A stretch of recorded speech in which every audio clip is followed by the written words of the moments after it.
भूरी चिड़िया के जंगल में सूखा पड़ गया था। जंगल में सारे पक्षी जानवर सब इधर उधर घूम रहे थे, किसी को खाना भी नहीं मिलता था। भूरी चिड़िया अपने दो बच्चों के साथ एक टूटे फूटे घोंसले में रहती थी।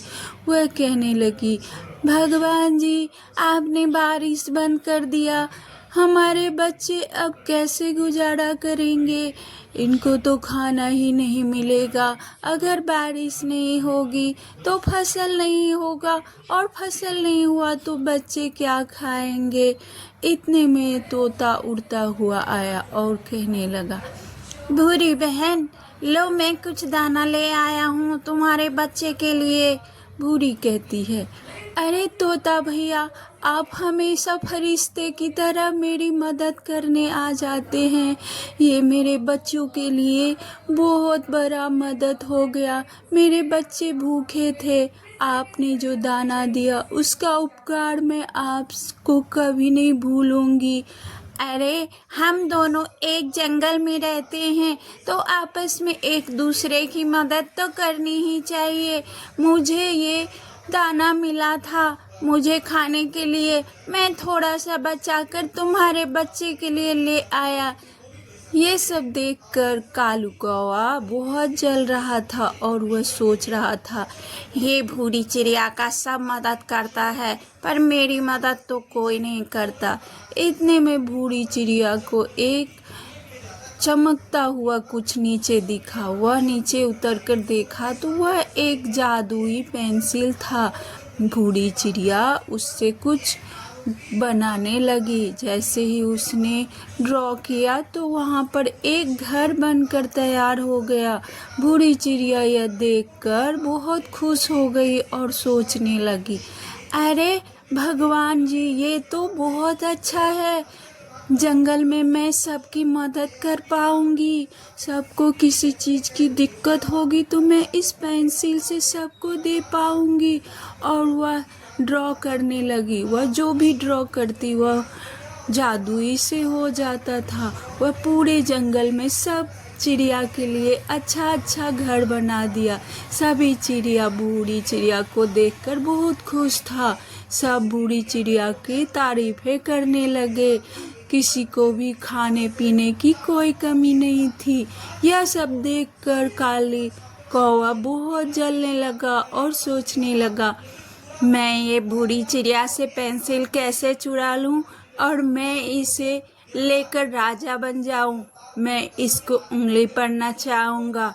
यह सोचकर वह एक दिन बूढ़ी चिड़िया के घर जाता है और चुपके से उसका पेंसिल चुरा लेता है।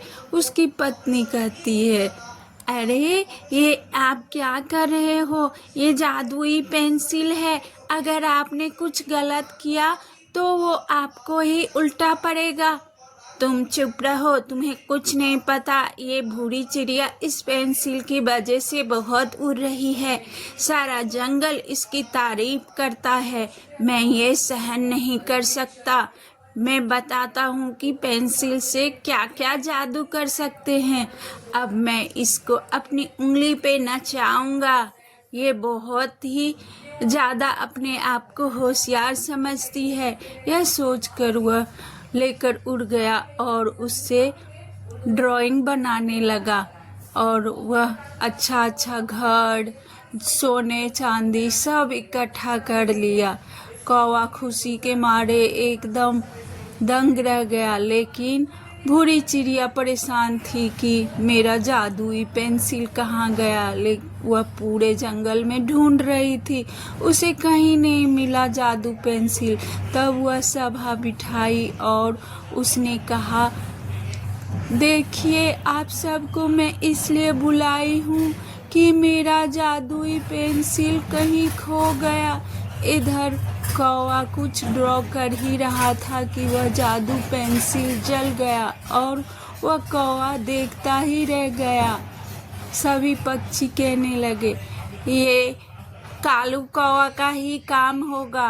उसका आतंक इस जंगल में बढ़ता जा रहा है। हाँ, वो बहुत ही निर्दयी है। उसे हम लोगों को जंगल से निकालना चाहिए। हाँ, आप सही कह रहे हैं। वो बहुत ही निर्दयी और दुष्ट है। वो हम सबको परेशान करता है। भूरी चिड़िया के पास वो पेंसिल था तो सब कितने मज़े से दिन गुजार रहे थे। जब से वो चोरी हुआ है तब से हम लोग कितने परेशान रह रहे हैं। किसी को खाना नहीं मिलता है। इतने में गोरी कौवी आई और कहने लगी, सुनिए, मुझे तो बताना नहीं चाहिए पर ये सब कालू का ही काम है और वह उस पेंसिल से बहुत सारा सोना बना लिया है और अब वो जादुई पेंसिल जल गया है। सभी पक्षी उसके पास आता है तो कालू कहता है, अब मेरे पास वो पेंसिल नहीं है क्योंकि वह जल गया। मैं वो पेंसिल अपने पास नहीं रख पाया। बूढ़ी चिड़िया, मुझे माफ़ कर दो। इतनी में वह जादुई पेंसिल फिर से बूढ़ी चिड़िया के पास खुद ही आ जाता है और बूढ़ी चिड़िया सबकी मदद करने लगती है।